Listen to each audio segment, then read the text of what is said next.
You should get your own candle, man.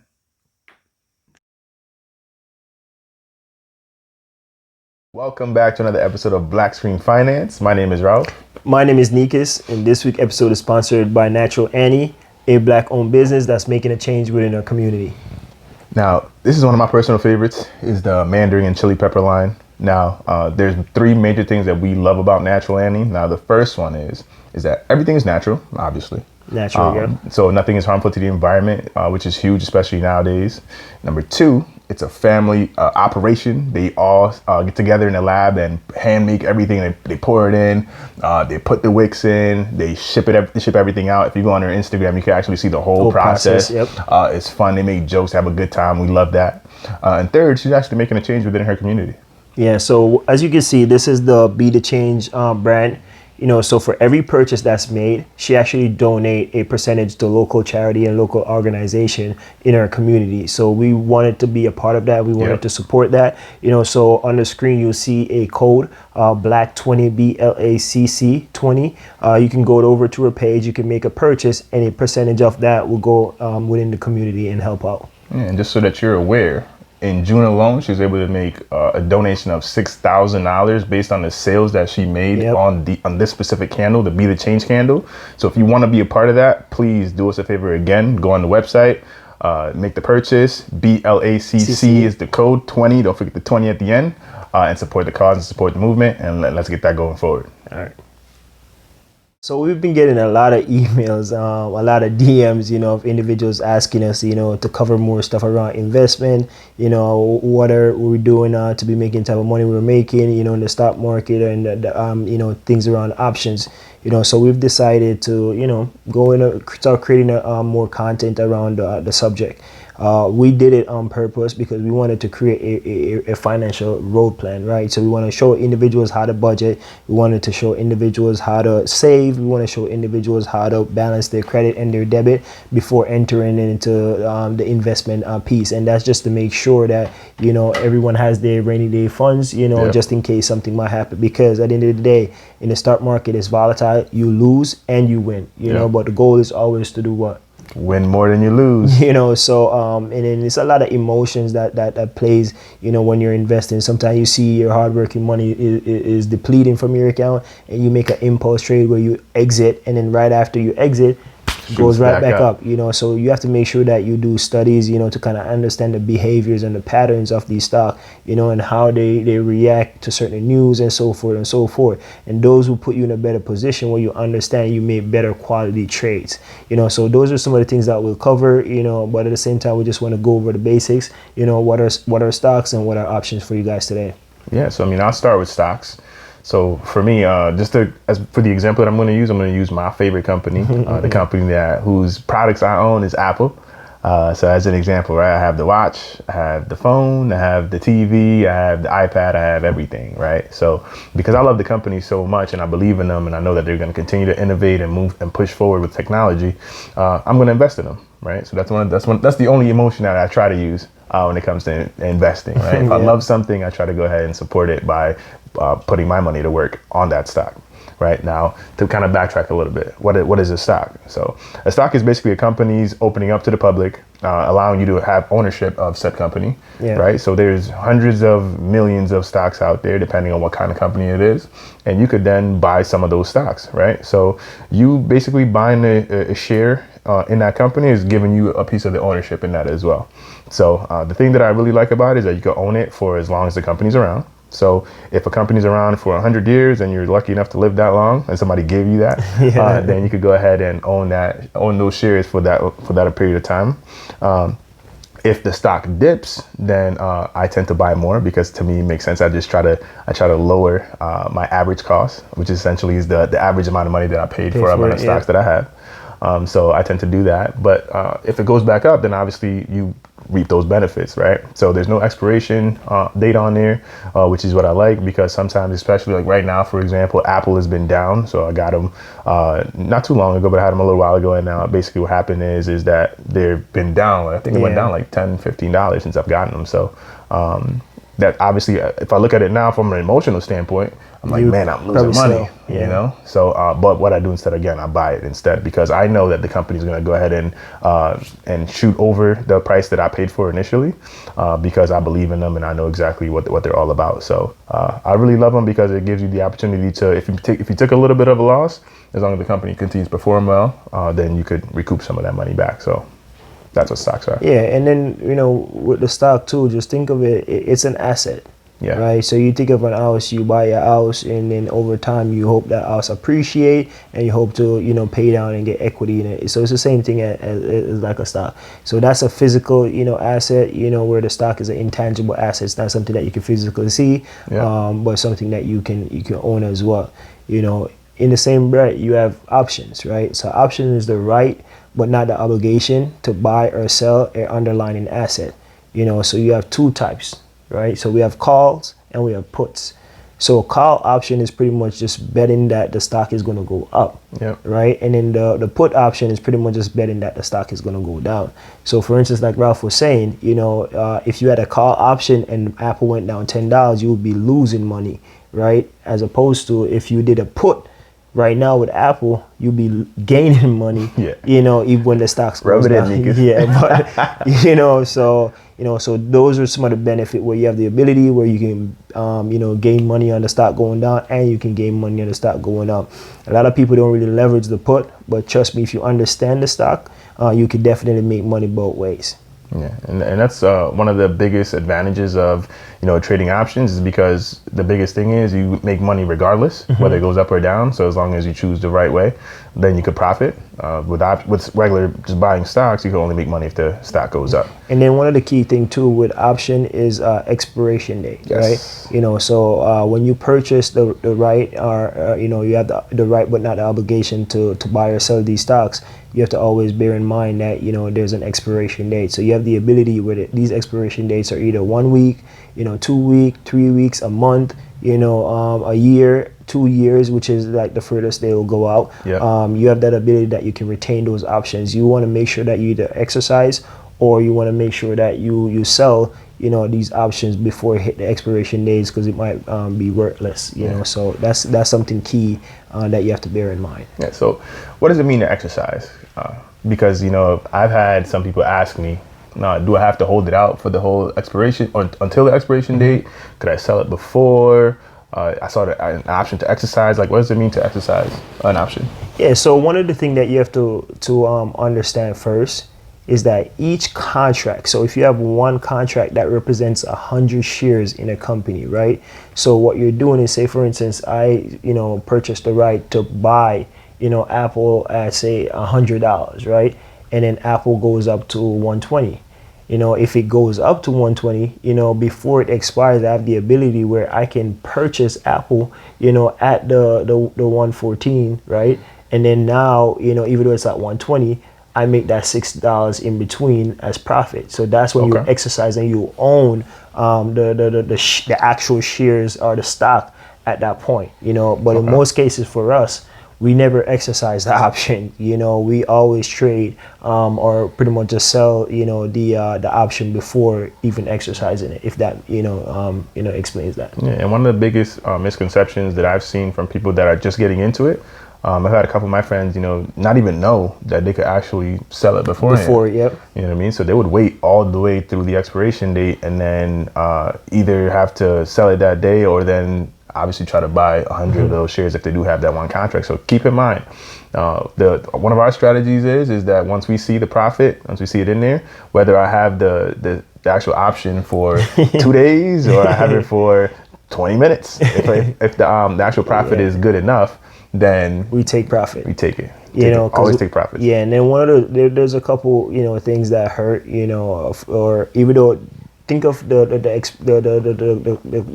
extension date. Think of it as security, right? You're betting that if you purchase this stock in a week, you know, will the stock go up in time? You're not sure, right? And then if it goes down, will it rebound in time for you to capitalize and get your money back? So if you do 2 weeks, you'll say, okay, Apple within 2 weeks, if it dipped this week, Yep. the likelihood, if it's going up next week, is a lot higher, right? So you pay for that security in time. But however, like Ralph was saying, is if Apple goes up, 2 days after you purchasing it at that sweet spot that you wanted, you sell. You don't want to keep it until 2 weeks, because the closer it gets to the expiration date, there's something called time decay. So if for a closer you get to the expiration date, you're actually losing money as well. So you want to make sure that you analyze your stock, you choose the right expiration date, and then also you take profit if that's pretty much based on your research. Those are the profits that you're looking to take.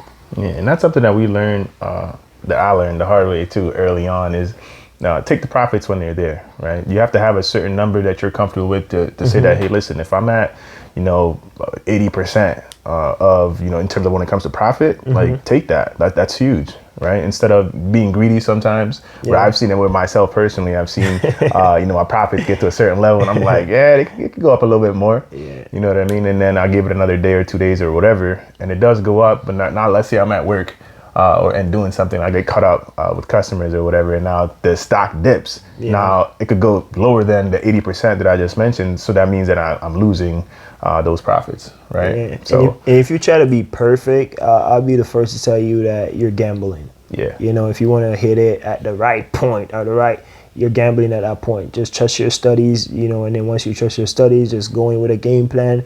Like you said, just play the percentage. For each stock, each might cost more, or each premium might cost more, but at the same time, just make sure that it's important, where, just take your small wins, and then just kind of go from there.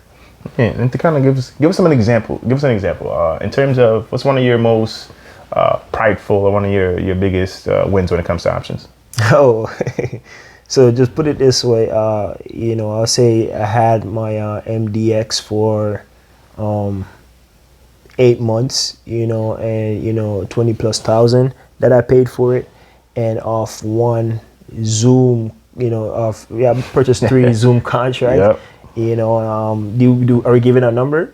You can. We posted it. I'll post it. So we've made it close to like 40,000, off that one. So I was able to, pay off my car, cash, So that was pretty cool, And then also we're looking into, putting that money into some other investments too. So it's pretty cool, man. And that's why most people ask me, do you prefer to buy options or do you prefer to buy stocks?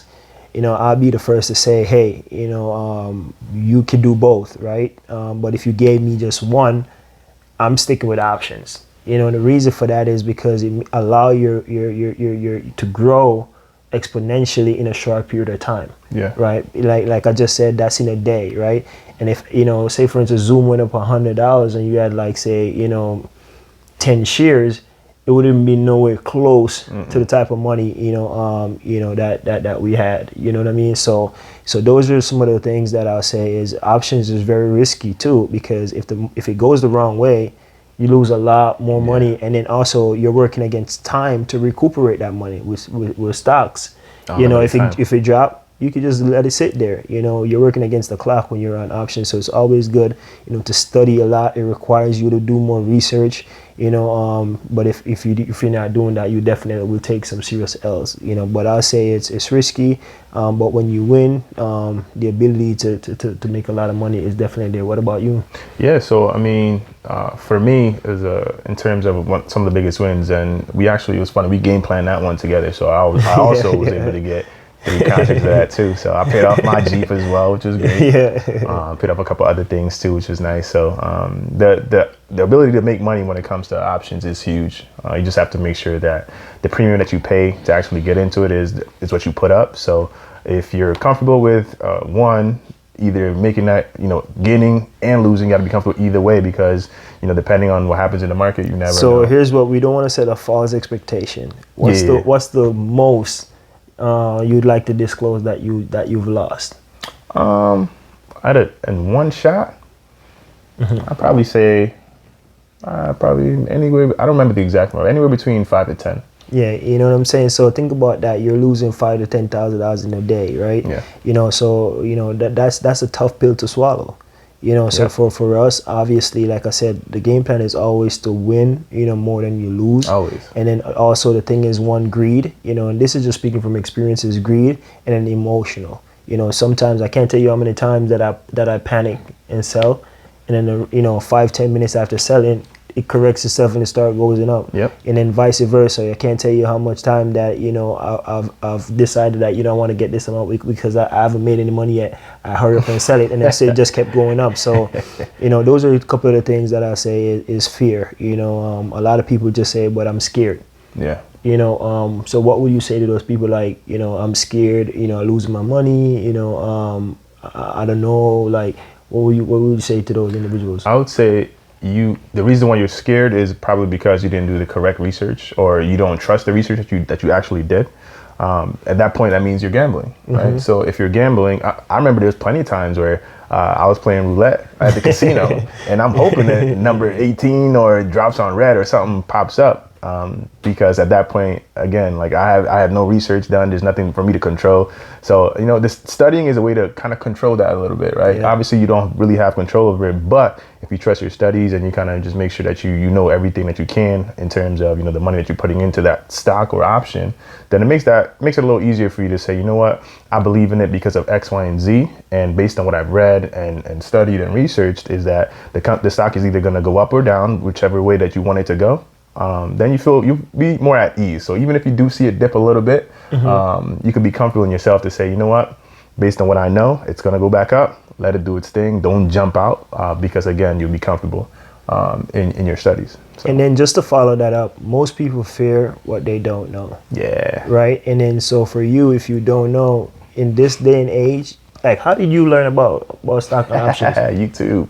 Everything is on YouTube. You know what I'm saying? And then for me, I say the same. You know, YouTube, I read a little bit of book, Yep. but at the same time, it was actually physically going out there and doing it. I remember when I first started, it was like deflating because I would see it go up, then I go down big. They go up, then I go down big, and I was just losing money. And I really decided, like, based on the wins that I've gotten, I know that these weren't impulse. These were more so like, oh, I did study, I did research this. And then when I started, people were telling me, hey, jump in and buy this. But once I started putting the work myself and start understanding it more, that's when, you know, we seen our profits lifted exponentially just because we took ownership and we went out there and learned. So, you know, all I'm saying is don't be scared, because scared money don't make no money. None. You know what I'm saying? So at the end of the day, like, we're here to tell you that, you know, it's for real, you know, it's life changing. But at the same time, you know, you got to put the work in. You know, we can give you guys the basics, the foundation, but at the same time, it's going to require you to put work in. Absolutely. And to Tanikas's point, there's been plenty of times in the past where, you know, someone has said, hey, jump into this. And I literally, without even thinking about it, without looking anything up, threw money in there. And then I was wondering why I wasn't winning. You know, and that's one of the reasons, you know, because, you know, it's one thing when someone tells you something and you obviously take that information and do a little bit of research yourself just to make sure you're comfortable with that and then moving forward. But it's another thing to kind of just take the information and run with it without studying. And that's Tanikas's point, is just make sure that you take ownership of that situation. If I tell you about Apple, for example, let me, hey, Ralph, why is Apple important to you? Or why do you believe in the company? Get that reason and go do your own research. And then once you have that research, that's the backbone to make it so that when it dips like it's doing right now, I'm not taking that money out. Like, obviously it's crossed my mind before because I'm human, but at the same time, I'm not going to go in there and make the decision to sell it because I believe in the company, I believe in the studies, and I know exactly as to why I think the company is going to go back in a positive direction. So. Yeah. So, you know, without further ado, if I told you that, you know, you could literally change your circumstances, you could change, you know, whatever is going on in your life just by, you know, just being more curious. Yeah. You don't have to necessarily go out there and do anything crazy. Just be more curious, you know, invest time and, you know, learn, you know, this, and then literally whatever your circumstances, you'll be able to change that within a short period of time. Like, that's physically possible, you know, but at the same time, you got to put that work in. You know, will you do it? you know. And then also, like for us, you know, we want to be here as a support. Yeah. We're going to continue to build out our program, you know, so we can facilitate and assist individuals as they see fit, you know. So at the end of the day, you guys can leverage us as a resource. Continue to send us messages that you guys want us to cover. Continue to send us email, and then, you know, we try to do this with the best of our ability. And then also, we would love to share whatever we know to ensure that you guys are growing as well. Absolutely. And the biggest thing too, we want this to be a community. So we don't want us just to be the ones giving out all the information. Obviously, if you've went out there and you tried something, feel free to leave it in the comments, send us in the emails. Hey, I've done this, I've done that. This has been successful for me, because that's what we're trying to do. Yeah. You know, we're not here to dictate. That help, you know, our community to grow Yep. too, and that help us, you know, as well to grow. So at the end of the day, it's a partnership, you know, and Absolutely. a collaboration. So like I said, you know, we're going to continue to build content around this subject, you know, and kind of grow with you guys as this journey go along. Thank you guys again for supporting our channel.